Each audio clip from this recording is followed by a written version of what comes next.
만약 시편 1편이 가장 이제 오래된 모세 때의 이야기이고 또 마지막 150편이 마지막 그 포로기의 이야기면 좋겠는데, 여러분 시편 1편부터 150편까지는 시대 순으로 되어 있지 않아요. 그래서 뒤죽박죽 되어져 있어요. 여러분 우리가 역사 지리로 함께 배우는 이 성경을 수요일 날 시작하면서 여러분 드렸던 말씀이 뭐였냐면, 한국 사람들은 시대 순으로 정돈하는 걸 좋아해요. 정리하는 걸. 그래서 뭐 10년, 그 다음에 100년, 그 다음에 뭐 1500년, 그 다음에 2000년, 이렇게 옛날 거부터 현재 거까지 쭉, 아니면 현재 거부터 과거까지 이렇게 쭉 우리는 정리하는 걸 좋아하지만, 여러분 성경은 특별히, 그리고 신약 성경은 장소 중심이에요.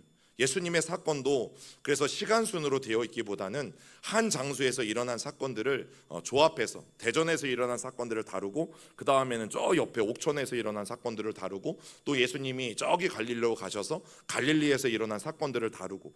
여러분 유대인들은, 그리고 성경은 장소 중심이에요. 그것이 우리가 성경을 보는 눈과, 그리고 이들이 성경을 기록해 놓은 이 어떤 방식들이 다르다면 다른 부분이에요. 그래서 시편도 여러분 역사 순서대로 기록되어 있지 않습니다. 그리고 형식이 뭐예요? 시잖아요. 문학적인 형식이 시이기 때문에 사실 역사와 지리로 시편을 우리가 본다? 여러분 이것에는 분명히 한계가 있어요. 자, 그런데 여러분 유대인들은 그들이 보는 이제 성경 주석서를 미드라시라고 부르는데, 그 미드라시가 이 시편 1편 1절에 대해서 어떻게 설명하냐면, 자, 시편은 모세오경이 5권인 것처럼 시편도 총 5권으로 되어 있다고 말하죠. 그래서 여러분 성경에 보시면 제1권, 제2권, 제3권, 4권, 5권 이렇게 시편이 나누어져 있는 것들을 여러분 보게 되실 텐데, 그래서 시편은 총 150 이 편이 5권으로 묶여져 있어요. 그리고 중요한 것이 이거예요. 시편의 이제 대부분의 저자는 누구예요? 다윗이에요. 거의 절반 가까이를 다윗의 시가 장식하고 있어요. 그리고 아삽이 12개, 그리고 고라 자손의 시가 10편이 기록되어져 있다라는 사실이고, 솔로몬의 시도 2개나 있습니다. 72편과 127편에 있고, 또 에스람 사람 헤만의 시도 여러분 시편에 있어요. 그리고 동일하게 에스라 사람 에단의 시도 그 가운데 있고, 그럼 모세의 시도 90편에 있고요. 더 재미있는 것, 아무런 제목이 없는 시도 여러분 50개나 되어진다라는 사실이죠. 그래서 유대인들은 회당에서 이 모세오경을 153개로 나누었고, 더 재미있게 이 150개의 시편들과 함께 모세오경을 153개로 나누어서 이 시편과 함께 3년 주기로 그들은 성경을 읽어 내려간다라는 사실이죠. 그리고 이제 시편의 구조를 김정옥 교수님은 이렇게 나누었습니다. 시편이 5권 있다라고 말씀드렸잖아요. 그래서 1권은 여러분 1편부터 41편까지. 그런데 1편부터 41편까지가 바로 다윗의 시입니다. 다윗이 총 절반 가까이를 썼다고 말씀드렸잖아요. 그 중에 처음 1편부터 41편까지가 다윗이 쓴 시예요. 그리고 2권이 그 다음 72편까지거든요. 그리고 이 72편까지에는 고라 자손이 쓴 시와, 그리고 여기에도 다윗이 쓴 시가 담겨져 있고, 자, 여기에서 중요한 부분이 이제 다윗이 유대 광야에서 도망 다니던 그 시절의 내용들이 이 42편부터 72편 사이에 들어가 있습니다. 그래서 여러분 기억나시는지 모르겠는데, 시편을 읽을 때, 특별히 사무엘 상하를 읽을 때 시편을 같이 읽어 내려가면 좋다라고 말씀드린 이유가 여러분 여기에 있어요. 그리고 이제 3권이 89권까지가 3권인데, 여기에는 아삽 자손의 시가 있고 또 고라 자손의 시가 들어가 있어요. 그리고 4권은 이제 106편까지가 4권인데, 여기에는 모세의 시가 들어가 있고, 그 외에도 이름이 없는 시들이 들어가 있어요. 그리고 마지막 시가 이제 150편까지가 되어지는데, 뭐 다윗의 시, 아니면 또 할렐루야 시, 또 알파벳 토라의 시, 그리고 성전에 올라가는 노래, 그리고 할렐루야 시까지 여러분 150편까지 이렇게 시편들이 정리될 수 있다라는 사실이에요. 자, 시편이 물론 어떤 역사적인 순서를 가지고 1편부터 150편까지 기록되어 있진 않아요. 그런데 중요한 것은 여러분 배경 없는 시는 없잖아요. 그리고 그 시를 쓴 사람의 누군진 몰라도 그 저자의, 작가의 어떤 성향이나 배경 없이 쓰여진 시는 여러분 절대 존재하지 않는다라는 사실이죠. 그래서 여러분 이 시는 시대를 품고 있어요. 그리고 시를 쓴 이 시인의 삶을 기초로 이 시편이 기록되어져 있다라는 것을 우리가 좀 마음에 새기면 너무너무 좋을 것입니다. 그리고 특히 이제 오늘 우리가 한 번 더 살펴보려고 하는 이 시편 23편을 보면 여러분 다윗의 시 가운데 73편의 시 가운데 가장 유명한 시로 알려진 이 시들을 보면 이 시를 읽으면서 목자 생활을 했던 다윗의 경험이 이러했겠구나라는 것을 우리는 알 수 있죠. 그래서 이 시를 쓴 다윗의 의도 그리고 마음 그리고 이 시를 만들 때의 그 상황들을 우리는 이 한 편의 시를 통해서 너무도 자연스럽게 여러분 이해할 수 있어요. 자, 다만 문제가 뭐냐면 이것도 그래 시의 배경이 중요하니까 우리가 배경에만 초점을 맞추어서 성경을 읽다 보면 뭘 놓칠 수 있을까? 이 시인이 어떤 의도와 어떤 마음을 가지고 이 시를 썼는지 그것을 놓칠 수 있죠. 여러분 그런 우를 범하는 것은 굉장히 저는 위험하다라고 생각해요. 그래서 분명한 배경을 밝힌 그 시편들을 위주로 우리가 좀 살펴보려고 하는데 다윗이 가장 많은 그 시를 썼던 상황이 두 가지였거든요. 하나는 다윗이 도피 생활을 하던 중에 시를 그렇게 많이 썼어요. 이상하죠. 평안한 중에 시를 많이 썼을 수도 있지만 가장 먼저는 다윗이 도망 다니던 생활 중에 시를 참 많이 썼어요. 그리고 두 번째가 이제 왕이 된 후에 어느 정도 안정이 찾아오고 평안하게 되어질 때에 여러분 그가 시를 많이 썼다라는 사실이에요. 첫 번째가 도피 생활 가운데 다윗이 썼던 시들. 여러분 이제 이 지도를 기억하시는지 모르겠는데 총 1번부터 15번까지가 있어요. 저게 13년 동안 다윗이 유대 광야 이곳저곳을 사울 왕의 군대 3,000명을 피해서 도망 다녔던 장소들을 기록해 놓은 거잖아요. 여러분 이 경로들 중에 기브온이라는 곳이 있었죠. 59편 읽어볼까요? 사울이 사람을 보내어 다윗을 죽이려고 그 집을 지킨 때에 시의 제목들이 나와 있어요. 또 한 번은 가드에 갔을 때 34편 다윗이 아비멜렉 앞에서 미친 채 하다가 쫓겨나서 지은 시. 다윗은 좀 어찌 보면 일기처럼 시를 적어 내려갔을 수도 있고 아니면 도무지 시를 적을 수 없는 상황에서 적어 내려갔던 것들을 보게 돼요. 또 가드에서는 또 이런 시도 썼어요. 가드에서 블레셋 인에게 잡힌 때에 또 시도 썼고 아둘람 굴에 숨어 있을 때 57편 이라는 시를 쓰게 됐죠. 그런데 그 57편 가운데 썼던 시가 이거죠. 시작. 내 영광아 깰지어다 비파야 수금아 깰지어다 내가 새벽을 깨우리로다. 지금 아둘람 굴에 다윗은 400명의 이 추종자들과 함께 숨어 지내고 있었잖아요. 도피 생활 중에 있었잖아요. 그런데 다윗이 그곳에서 어떤 시를 썼습니까? 내 영광아 깰지어다 비파야 수금아 깰지어다 내가 새벽을 깨우리로다. 여러분 이 다윗의 시를 읽다 보면 분명히 다윗의 상황은 곤고합니다. 다윗의 상황은 말 못할 어려움 가운데 있어요. 지금 도망자의 삶 가운데 있어요. 그런데 다윗이 무엇을 고백하는지를 보세요. 다윗은 오히려 새벽을 깨우고 있죠. 내가 새벽을 깨우리로다. 여러분 다윗은 그 새벽에 아둘람 굴에서 일어난 것입니다. 그리고 자기가 가지고 있었던 악기 비파와 수금을 들어서 그것을 연주하며 여러분 새벽에 하나님께 찬양하고 새벽에 하나님께 기도한 거예요. 여러분 새벽은 모두에게 다 힘든 시간이잖아요. 새벽은 모두에게 다 귀한 시간이고 새벽은 단잠을 잘 수 있는 너무너무 훌륭한 시간이에요. 특별히 도망자의 삶을 살고 있었던 여러분 다윗과 이 400명의 추종자들에게 이 새벽이라는 시간은 어쩌면 우리보다 훨씬 더 귀했을 시간일지도 몰라요. 그런데 그 귀한 시간을 다윗이 하나님 앞에 어떻게 합니까? 여러분 새벽을 깨워서 하나님을 찬양하고 있다는 사실이죠.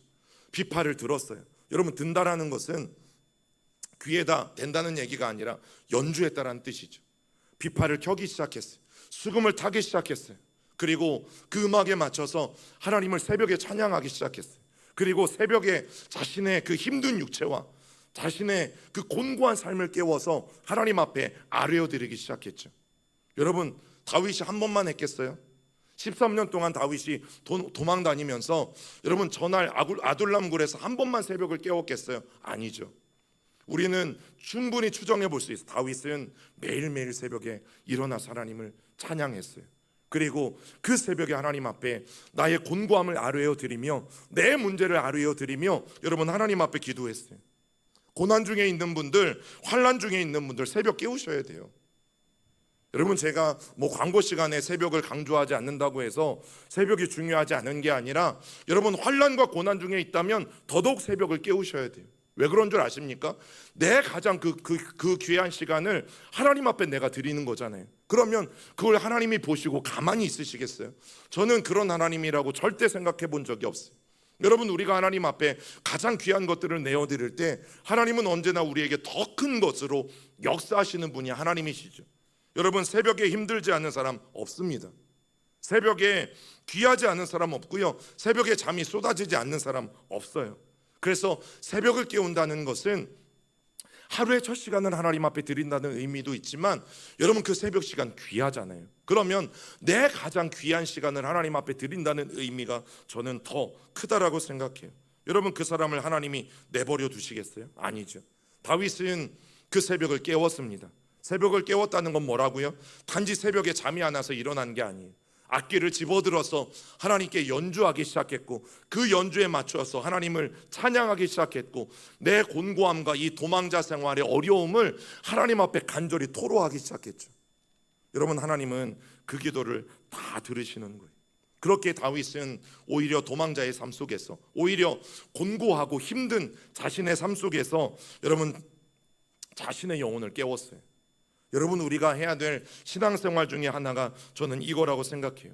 여러분, 이것이 환난을 벗어나는 비결이고 나중에 모든 환난을 이겨내고 우리에게 평화가 찾아왔을 때 여러분, 하나님을 떠나지 않고 여전히 하나님을 의지할 수 있는 가장 좋은 방법은 여러분, 우리가 여전히 새벽을 깨워가며 하나님을 바라보는 일들이, 여러분 새벽을 깨우십시오.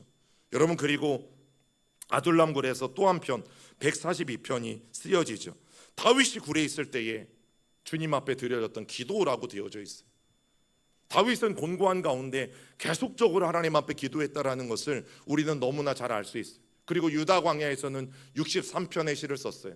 유다 광야에 있을 때에라고 그 시의 제목이 되어져 있어요. 또다시 사울의 고향이었던 이 기브아에서는 52편을 썼는데 여러분, 에돔인 도액이 사울에게 이르러 다윗이 아히멜렉의 집에 왔다라고 그에게 말하던 때에, 자기가 고발당하던 때에 썼던 시가 또 있고요. 여러분, 이런 다윗의 시들을 보면 말씀드린 것처럼 지금 다윗이 굉장히 공고한 상황에서, 오히려 도망자의 삶을 살고 있는 상황에서 다윗은 끊임없이 하나님을 기억한 거죠. 자신의 처지와 자신의 어떤 삶을 비관한 것에 끝난 것이 아니라 여러분, 다윗은 비관하기보다 오히려 하나님 앞에 이 처지와 상황들을 올려드렸어요. 자신의 삶을 저주하기보다 오히려 하나님 앞에 자신의 삶을 아뢰어드리고 탄원하는 것들을 다윗은 선택했다는 사실이죠. 여러분, 그것이 다윗이 우리에게 보여주는 신앙생활의 비결 가운데 하나라는 사실이에요. 그리고 10광야에서도 다윗은 54편을 썼어요. 다윗이 우리가 있는 곳에 숨지 아니하였나이까 하던 그때에 같은 동족인 이 10사람들이 다윗이 숨어있는 곳을 사울에게 알려줬을 때 다윗은 그때도 또 시를 썼어요. 물론 기도였겠죠, 하나님 앞에. 여러분, 이게 다윗의 삶이에요. 여러분, 곤고함 가운데, 환난 가운데 내가 뭘 하고 있는지를 보셔야 돼요. 푸념만 하고 있는지, 원망만 하고 있는지, 하나님에 대해서 내가 부정적인 말만 하고 있는지, 아니면 그 상황들을 내가 하나님 앞에 올려드리면서 하나님 앞에 여전히 곤고한 삶까지도 맡겨드리는 삶을 살고 있는지 여러분, 너무너무 중요하다는 사실이. 그리고 또 대부분의 시편, 다윗의 시편들은 왕이 된 후에 시를 또 많이 쓰게 되어지는데 한 번은 아람이라는 곳에서 쓰게 되어져요. 그게 60편이에요. 읽어볼까요? 다윗이 아람 나하라임과 아람 소바와 싸우는 중에 요압이 돌아와 에돔을 소금 골짜기에 쳐서 12,000명을 죽인 때에. 승리했을 때도 다윗은 가만히 있지 않았어요. 그 승리에 하나님께 이 시를 써서 영광을 돌리게 되어지고, 또 예루살렘에서도 51편 언제예요? 다윗이 밧세바와 동침한 후에 선지자 나단이 그에게 왔을 때에 자기의 죄를 하나님 앞에 고백하면서 회개하면서 또 시를 써요. 그리고 마하나임, 우리가 지난번에 배웠죠. 마하나임은 3편에 있어요. 3편. 다윗이 그의 아들 압살롬을 피해 도망갔을 때에 너무너무 다급해서 신발도 신지 못하고 감난산을 넘었잖아요.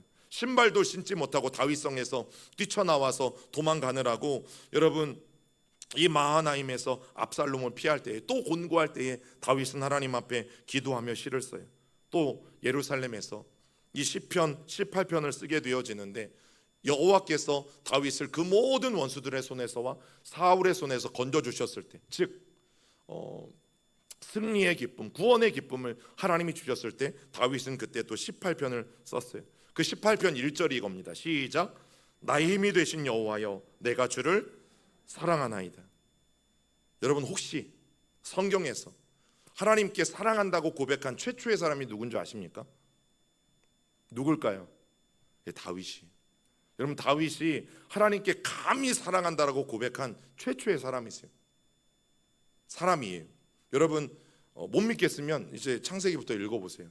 아담과 하와가 하나님을 사랑했다고 고백한 적이 있는지, 아브라함이 하나님을 사랑한다고 고백한 적이 있는지 쭉 한번 읽어보세요. 여러분 다윗이 하나님께 사랑을 고백한 최초의 사람이었어요. 너무너무 귀한 사람이다라는 생각이 들어요. 여러분 위에서 살펴본 시편들에서 여러분 사실 7편 말고는 대부분 사무엘 상하와 연결되어져 있어요. 그래서 사무엘 상하를 읽을 때 이 다윗이 쓴 시편들을 읽어 내려가면 성경을 이해하는데 훨씬 더 재미있고 또 이해의 폭이 넓고 깊습니다. 그러나 다윗이 쓴 총 73편의 이 수많은 시들 중에서 여러분 구체적인 상황을 제목에서 언급하진 않았지만 그 내용을 통해서 우리가 다윗의 상황이 이랬구나, 다윗이 뭘 하고 있었구나 알 수 있는 시편들이 있어요. 그래서 우리가 몇 편을 좀 살펴보려고 하는데 오늘은 배경을 알 수 있는 이 시편들 중에서 특별히 23편을 다시 한번 살펴보려고 해요. 물론 23편은 우리가 이미 수요 예배 때 굉장히 긴 시간 1절부터 6절까지 살펴본 적이 있어요. 그런데 우리가 한 번 더 조금 정리해서 오늘 이 저녁에 살펴보려고 하는 것입니다. 우리 한 번 더 천천히 나와 있죠. 시편은 광야가 무대이고 그리고 목자와 양의 관계를 그리고 있는 말씀이 시편 23편이에요. 우리 1절부터 6절까지 한 번씩 읽어봅니다. 한 번 더 시작. 여호와는 나의 목자시니 내게 부족함이 없으리로다. 그가 나를 푸른 풀밭에 누이시며 쉴 만한 물가로 인도하시는도다. 내 영혼을 소생시키시고 자기 이름을 위하여 의의 길로 인도하시는도다. 내가 사망의 음침한 골짜기로 다닐지라도 해를 두려워하지 않을 것은 주께서 나와 함께 하심이라. 주의 지팡이와 막대기가 나를 안위하시나이다. 주께서 내 원수의 목전에서 내게 상을 차려주시고 기름을 내 머리에 부으셨으니 내 잔이 넘치나이다. 내 평생의 선하심과 인자하심이 반드시 나를 따르리니 내가 여호와의 집에 영원히 살리로다. 여러분 기억나세요? 다윗의 시는 어디에서 쓰여졌다고요? 광야가 배경이에요. 대관령 목장이 배경이 아니라 뉴질랜드의 푸른 초장이 배경이 아니라 여러분 다윗의 시는 유다 광야라고 불러도 되고 유대 광야라고 불러도 되고 바로 광야가 배경이에요. 그 유대 광야는 어디에 있습니까? 유대 산지 오른쪽 동편 쪽에 있죠. 그리고 그 유대 산지는 저기 멀리에 있는 사해 염해와 맞닿아 있다라는 것이 특징입니다. 여러분 유대 광야는 이렇게 생겼어요. 여러분 저기가 푸른 초원이 절대 아니죠. 대관령 목장과 같이 정말 풀이 파릇파릇 나서 고생 없이 양들이 풀을 뜯어 먹을 수 있는 곳이 절대 아니에요. 건기의 건기의 유대 광야거든요. 제가 9월 26일 이제 마지막 9월이 끝나는 그 시점에 성지순례를 갔으니까 이제 막바지 건기였어요. 이제 10월부터는 우기가 시작되어지는데 막바지 건기에 풀 한 폭이 없이 메마른 광야예요. 저기가 바로 유대 광야인데 여러분 이 남과 북의 거리가 거의 100km 정도가 돼요. 그리고 서에서 동쪽까지는 거의 24km 정도가 돼요. 그래서 예루살렘에서 동쪽 요단강 근처에 있는 여리고까지 가려면 그들은 거의 한 24km를 이제 걸어서 내려가야 되는 것이고 이 걸어 내려가는 중에는 고도차가 거의 1km 차이가 나요. 왜냐하면 예루살렘은 743m 그리고 여리고는 마이너스 300m, 사해는 마이너스 400m 그런 고도차가 있어요. 그리고 이 고도차가 뭐 어떤 균열하게 균등하게 이렇게 뭐 편하게 내려가는 게 아니라 급경사가 2번이나 있는 이 내리막길을 걸어서 여리고까지 가야 돼요. 그리고 저 유대 광야 끝에 다다르면 저렇게 절벽이 나오고 이제 사해와 마주하게 되어지는데, 저 절벽의 높이가 자그마치 40m예요. 그런데 저 절벽 사이에는 우리가 지난번에 나누었던 엔게디라는 곳이 바로 저 절벽 사이에 이제 놓여 있게 되어지고, 여러분 저런 유대 지형의 이스라엘 지형의 특징들이 있습니다. 자, 그런데 역대하 20장에 보면 굉장히 유명한 사건 하나가 나옵니다. 그것이 무엇인가 하면, 여러분 여호사밧 왕이 이제 전쟁을 벌이게 되어지는데 하나님이 찬양대를 가장 앞에 세우라고 하셨어요. 그래서 찬양대가 가장 앞에 서서 여호와께 감사하라, 그는 선하시며 그의 인자하심이 영원함이로다라고 노래를 하면서 그들이 전쟁에 나가게 되어졌을 때, 여러분 그때 이제 모압의 연합군들이 이 이스라엘을 치려고 올라왔을 때예요.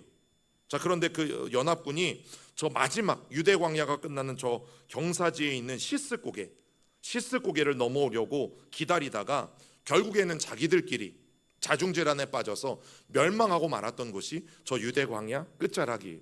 그래서 굉장히 성경에 보면 이 유대 광야라는 곳은 매우 매우 중요해요. 그리고 이 유대 광야는 저렇게 울퉁불퉁 산들이 굉장히 많아요.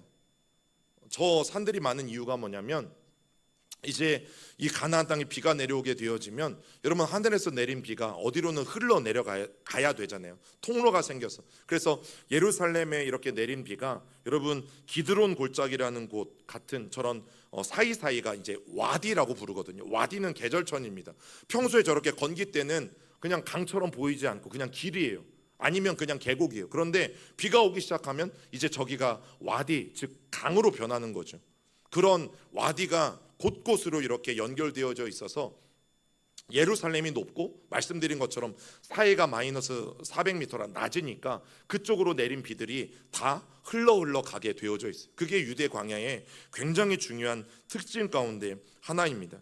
여러분, 그리고 저 산지의 물들이 저 유대 광야를 통해서 다 여매로 흘러가게 되어지는데, 자, 곳곳에 샘들이 있어요. 곳곳에 하나님이 주신 샘들이 있고, 자, 그 중에 하나가 저기에 뭐라고 적혀져 있어요? 엔게디. 다윗이 숨어 있었던 바로 엔게디가 그 샘들 중에 하나라는 사실이에요. 그래서 또 엔게디 근처에는 저런 수많은 자연 동굴들이 있어서, 물론 다윗이 숨어 있었던 동굴이 저곳이다라고 확정지을 수는 없지만 저런 동굴들이 너무 많아요. 천연 동굴들이. 그래서 다윗이 그곳에 600명의 추종자들과 함께 숨어 있었을 때 누가 들어옵니까? 사울 왕이 볼일을 보기 위해서 들어오죠. 그러다가 결국에는 다윗이 그를 살려준 은혜로 말미암아 이 왕의 옷자락만 살짝 베이고 사울은 살려서 돌려보내죠. 여러분, 하나님의 은혜를 상징하는 곳이 저 엔게디라는 사실을 우리가 다시 한번 기억했으면 좋겠습니다. 그리고 사해 근처에는요 중요한 동굴이 하나가 또 있어요. 저 지역은 쿰란이라는 곳인데, 이 쿰란이라는 곳이 왜 중요한가 하면, 여러분 저곳에서 성경이 보관되었던 곳이에요. 유대 광야에 있는 쿰란이라는 곳이 사해와 맞닿아 있었던 지역인데, 저기 보면 여러분 이 왼쪽에 이 까만 동굴이 이제 11개의 동굴들이 있거든요. 그 11개의 동굴들 중에서 1번 동굴이 바로 저 동굴이에요. 그런데 1번 동굴이 왜 중요하냐면, 저곳에서 쿰란 사본, 사해 사본이라고 하는 구약을 필사한 이 구약 히브리어 사본이 저곳에서 발견돼요. 언제 발견되냐면 1947년에. 그것도 되게 재미있었어요. 한 목동이 자기가 기르던 그 염소 한 마리를 잃어버려요. 그 염소 한 마리를 찾기 위해서 이곳저곳을 다니다가 저 동굴을 보게 돼요. 그런데 보세요, 올라갈 수 있어요, 내려갈 수 있어요? 예, 둘 다 안 돼요. 그래서 저 동굴의 구멍 사이로 돌멩이를 던져 넣기 시작했어요. 그러면 양이나 염소가 있으면 무슨 소리가 나야 돼요? 예, 짐승 소리가 나야지. 돌에 맞았으면 짐승 소리가 나야 되는데, 이 돌을 계속 던지다 보니까 쨍그랑 소리가 난 거야. 항아리 깨지는 소리가 난 거예요. 이상하다.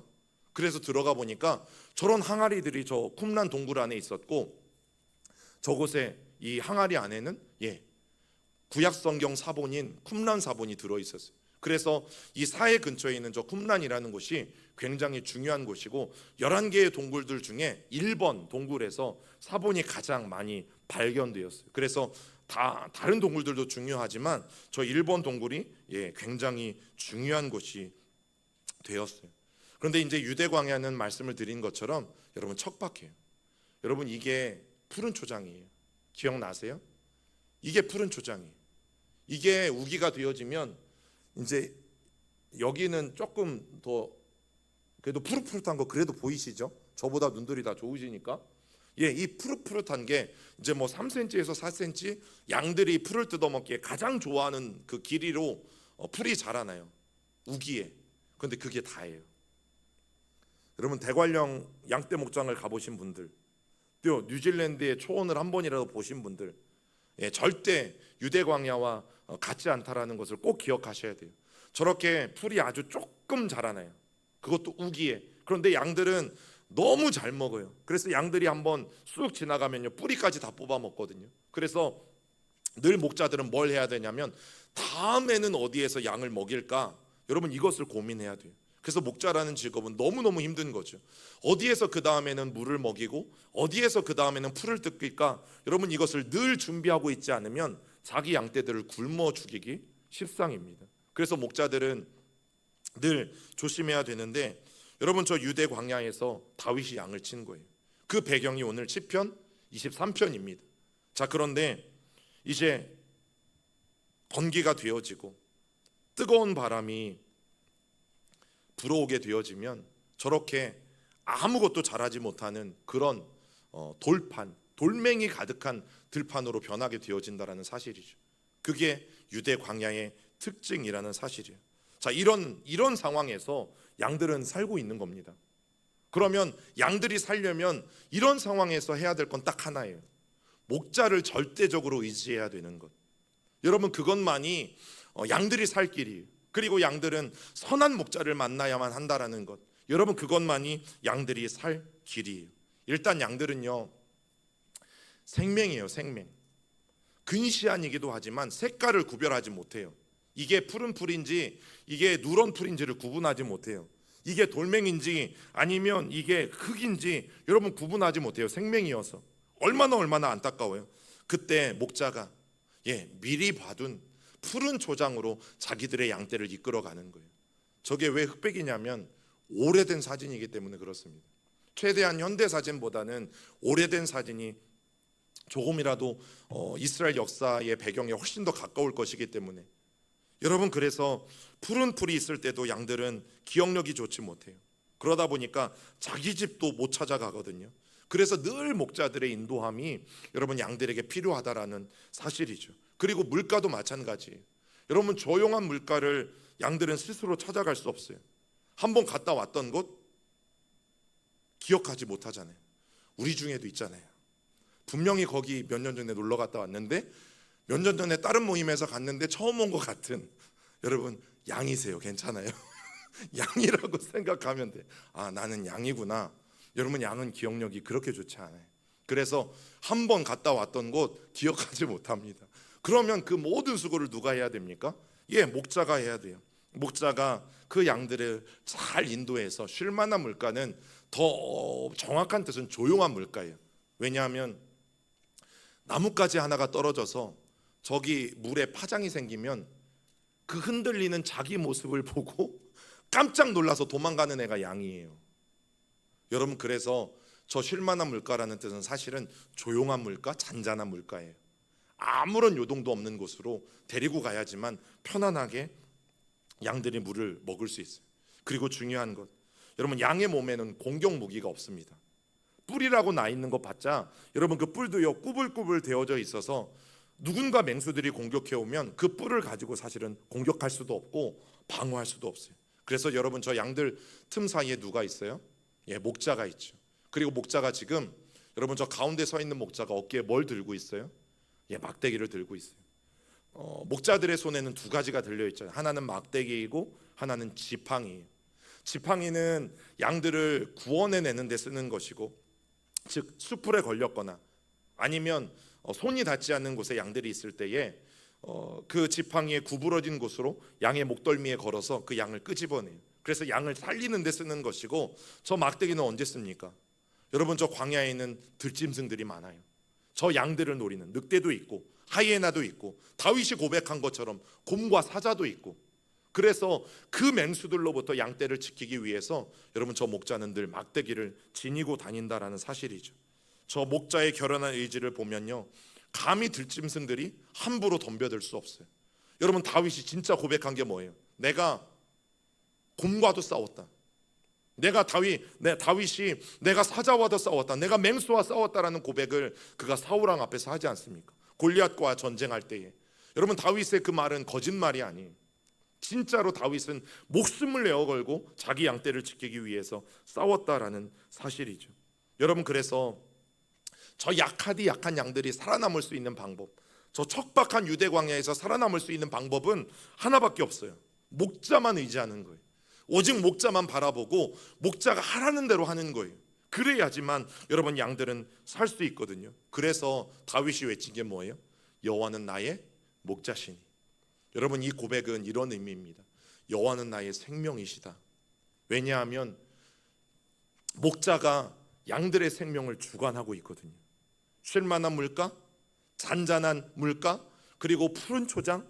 여러분 목자가 미리 알아봐 두지 않고 이끌어가지 않으면 양들은 쫄쫄 굶어 죽을 수밖에 없어요. 맹수들이 공격해 올 때 양들이 목자가 목숨 걸고 지켜주지 않으면 다 맹수들의 밥이 되어서 여러분 잡혀가게 되어질 거예요. 그래서 여호와는 나의 목자시다라는 이 다윗의 고백은 여호와는 나의 생명이시다라는 고백입니다. 그 고백은 또 무슨 고백인가 하면 여호와는 오늘도 자기의 생명을 다 걸어서 자기의 생명을 다 바쳐서 우리를 구원해내시고 지켜내시는 분이시다. 여러분 하나님은 실제로 그러셨잖아요. 자기의 아들 예수 그리스도를 죽이면서까지 우리의 생명을 지켜주시고 우리에게 영원한 생명을 주신 분이 바로 하나님 아니십니까? 여러분 그래서 다윗의 저 고백은 나는 생명이 되신 하나님을 떠나서는 단 하루도 살 수 없다라는 것을 다윗이 오늘 분명하게 고백하고 있다라는 사실이. 그래서 여러분 성경에 그런 비유가 나옵니다. 양 한 마리를 잃어버렸어요. 그러면 99마리를 두고 목자가 어떻게 해요? 그 잃어버린 한 마리를 찾으러 가요, 안 가요? 갑니다. 여러분 가격으로 따져봐요. 양 한 마리가 20마리면 한 마리는 버리면 20만 원이잖아요. 근데 지금 이 99마리는 곱하기 20을 해보세요. 99마리가 더 비싸요, 계산으로 따지면. 그런데 보세요, 당장 저런 상황에서 목자가 양을 찾아가지 않으면 그 양은 100% 죽습니다. 가시덤불에 걸려 죽든지. 여러분 양은 또 몸집이 커가지고 넘어지면 자기가 스스로 못 일어나요. 그러면 가스가 차서 죽습니다. 아니면 맹수들에게 발각돼서 맹수들의 밥이 돼서 죽든지, 아니면 절벽에 떨어져서 댕강댕강 매달려 있는 걸 빨리 찾아내지 않으면 그 양은 반드시 죽어요. 목자 없는 양은 반드시 죽습니다. 여러분 그래서 예수님은 그를 구원하려는 절박한 그 심정을 가지고 여러분 99마리를 버려두고서라도 그 한 마리의 양을 찾으러 가는 거죠. 여러분 이렇게 약한 양이요, 지구상에서 가장 많은 짐승 중에 하나예요. 아이러니하죠. 저렇게 약하고 어리석으면 빨리 없어져야 되잖아요. 빨리 사라져 버려야 되는데 너무너무 재미있는 것은 그런 양들이 지구상에서 가장 많이 존재하는 동물들 중에 하나라는 사실이죠. 여러분 양은 단점만 있는 게 아니에요. 양은 귀가 좋아요. 잘 듣습니다. 눈이 안 좋은 반면에 잘 들어요. 그래서 목자의 음성을 잘 들어요. 그리고 목자의 음성을 잘 듣는 양들은 삽니다. 약하고 어리석어도 여러분 다른 짐승들보다 더 많이 살아남을 수 있었던 이유가 양이 듣는 귀가 좋았기 때문이에요. 그리고 양은요 매우 순종적이에요. 물론 속썩이는 양들도 그 중에 몇 마리는 있어요. 그런데 대부분의 양들은 순종적이에요. 얼마나 순종적인지 아세요? 제가 한 번은 몽골에 갔을 때 이제 몽골 요리 중에 허르헉이라는 요리가 있어요. 이 철로 된 찜통 안에다가 뜨겁게 돌을 달궈서 가장 밑에다 넣고 그 다음에 이제 양파나 감자를 그 위에 올리고 그 다음에 이제 손질된 양을 그 안에 넣어서 그 돌의 열로 찌는 찜 같은 요리인데, 이제 선교사님이 양을 잡을 때 잘 보래요. 저 양의 숨통을 조일 때 양이 어떻게 하는지 잘 보래요. 양이 단 어떤 소리도 내지 않을 테니까 잘 보라는 거예요. 진짜요. 주인이 양을 가져다가 그 양의 목을 숨통을 조여 오는데 양이 매 소리도 내지 않아요. 어떤 소리도 내지 않아요. 자기 주인이 자기를 죽임에도 불구하고 여러분 그 양은 절대로 아무 소리도 내지 않아요. 왜냐하면 그 양의 순종적인 기질 때문이에요. 여러분 이 순종적인 기질은 목자의 절대적인 보호를 받아서 번성하게 돼요. 이 순종적인 기질 때문에 오히려 양들은 살아남는 거예요. 놀랍죠? 약하고 어리석은데요, 목자의 말에 너무 순종을 잘해서 이들은 살아남는다니까요. 자, 그런데 오해하지 마세요. 뭘 오해하지 마냐면 또 목사님이 목사의 말에 순종하라고 하는 얘기구나. 여러분 잘 들어보세요. 성도가 양이라는 사실은 결국 장점과 단점을 다 가지고 있어요. 그런데 이 장점을 잘 살려서 우리가 청종하지 못하면 여러분 우리가 어떻게 되어질까? 단 하루도 이 세상에 존재하기 힘든 그 잃어버린 한 마리의 양과 같이 굉장히 위태한 존재가 되어져요. 저는 분명히 말씀드립니다. 예수님이 우리의 목자시고 우리 모두는 그분의 양이에요. 예수님이 우리의 목자시고 성도들은 목회자를 포함해서 우리들은 그분의 양이에요. 여러분 저는 제일 제 마음에 어려운 단어가 목회자를 가리켜서 영적인 아버지라고 말하는 것. 이미 우리에게 아버지가 계시잖아요. 하나님이. 그분이 우리의 육의 아버지시고 그분이 우리의 영의 아버지시잖아요. 그래서 저는 굉장히 부담스럽습니다. 또 우리의 영적인 목자? 그렇지 않아요. 이미 말씀드렸어요. 예수님이 우리의 목자시다. 그리고 우리는 그분의 양이다. 그러면 여러분 목회자는요, 저는 양치는 개 정도라고 생각합니다. 저기 빨간 동그라미 안에 있는 게 개예요. 여러분 이스라엘 백성들이 양을 칠 때는 양과 염소의 비율이 2대1이 돼요. 양이 2고 염소가 1이에요. 그런데 양과 염소만 치는 게 아니라 그 무리들을 이리 몰고 저리 몰고 하는 개들이 있어요. 목자를 도와서 저 못 따라오는 또 해찰하고 딴짓하고 있는 이 양들을 끊임없이 뒤에서 멍멍거리면서 그들을 무리로 다시 함께 합치게 만드는 그 역할을 바로 저 개들이 합니다. 여러분 굳이 목회자를 말하면 양치는 저는 개와 같다고 생각해요. 일명 양견. 좀 있어 보이죠? 양견하니까. 개하니까 좀 없어 보이는데 여러분 양견하니까 뭔가 있어 보이지 않아요? 저는 목회자는 그런 존재라고 생각해요. 저는 양을 치는 개와 같은 존재예요. 그래서 여러분 선한 목자에게로 인도하는 이 양치기 개는요, 사실 너무 무서우면 어떻게 될까? 양들이 도망가겠죠. 그런데 또 너무 친하면 여러분 양들이 통제가 안 돼요. 그래서 늘 저 양치기 개들은 외로워요. 지난번에도 한번 말씀드린 적이 있는데 이제 저렇게 쉴 때가 있잖아요. 그럼 보세요. 양이나 이 염소들은 자기들끼리 모여 있고 또 개들은 누구끼리 모여 있어요? 개들끼리 모여 있어요. 여러분 양치기 개들은 양들이 저렇게 쉬거나 한가롭게 풀을 뜯을 때는 자기들끼리 모임을 가져요. 여러분 그게 바로 개들이 위로받는 시간이에요. 그리고 목회자들이 위로받는 시간이에요. 여러분 제가 순종을 말할 때는 오해하지 마세요. 성경에 있는 이 본문이 순종을 말할 때 저는 순종을 말할 것이고, 저는 절대 여러분들의 목자도 아니고 또 저는 절대 여러분들의 영적인 아버지도 될 수 없어요. 저는 우리 교회 성도들이 그런 개념은 꼭 가지고 계셨으면 좋겠어요. 우리의 아버지와 우리의 목자는 하나님이시고 예수 그리스도시죠. 그럼 저는 뭐라고요?